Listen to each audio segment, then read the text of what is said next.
Hi, hello, வணக்கம், மாலை வணக்கம். வாங்க இன்றைக்கி உருளைக்கிழங்கு பொரியல் எப்படி பண்ணுறதுன்னு நம்ம பார்க்கலாம். முதல்ல உருளைக்கிழங்கு எடுத்து நல்லா ஒரு 6 உருளைக்கிழங்கு எடுத்து எல்லாம் கழுவி சுத்தம் பண்ணிவிட்டு இந்த மாதிரி எடுத்து வச்சுக்கோங்க. பின்னாடி ஒரு பாத்திரத்தில் உருளைக்கிழங்க கழுவி சுத்தம் பண்ணி எடுத்து தண்ணியில் போட்டு வேக வச்சிடலாம். இந்த மாதிரி உருளைக்கிழங்கு முழுகிற அளவுக்கு தண்ணியில் போட்டு வேக வச்சு எடுத்துடலாம். வாங்க இப்போ உருளைக்கிழங்க பாத்திரத்தில் சேர்த்து ஸ்டவ்வை ஆன் பண்ணிடுங்க. அதில் கொஞ்சமாக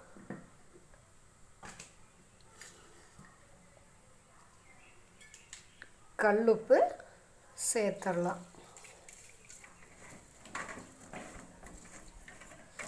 அது வேகும்போதே சேர்த்துட்டோன்னா இன்னும் கொஞ்சம் நல்லாயிருக்கும்.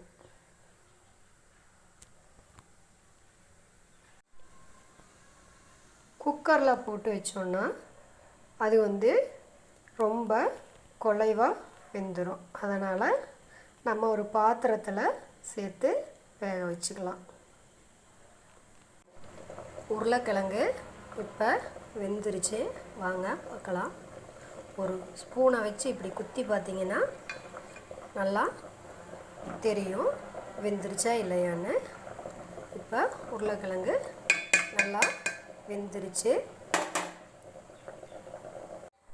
உருளைக்கிழங்க இப்படி தோல் உரித்து எடுத்துக்கோங்க. உருளைக்கிழங்க தோல் உரித்து இந்த மாதிரி ஒரு ஸ்மைசர் வச்சு நல்லா பொடிசாக ஸ்மைஸ் பண்ணிக்கோங்க. அடுப்பில் வாணலி வச்சு அதில் கொஞ்சமாக ஆயில் சேர்த்துக்கோங்க.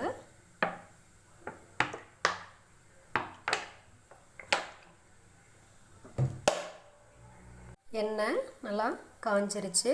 இப்போ கொஞ்சமாக கடுகு சேர்த்துக்கலாம்.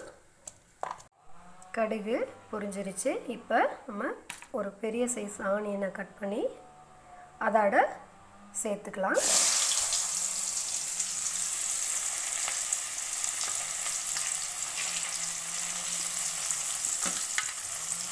ஏற்கனவே எல்லாம் கட் பண்ணி வச்சுருக்கேன்.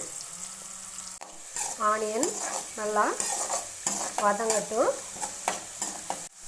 இப்போ ஆனியனுக்கு தேவையான உப்பு மட்டும் சேர்த்துக்கலாம்.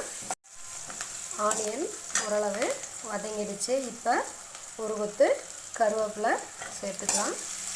ஆனியன் இப்போ நல்லா வதங்கிடுச்சு. ஒரு 6 காஞ்ச மிளகாய் எடுத்து கிள்ளி வச்சுருக்கேன். அதையும் அதோட சேர்த்துக்கலாம். உங்களுக்கு காரம் அதிகமாக தேவைன்னு நினச்சிங்கன்னா இன்னொரு 2 வரமிளகாய் காஞ்ச மிளகாய் சேர்த்துக்கலாம். மிளகாய் நல்லா வதங்கிடுச்சு.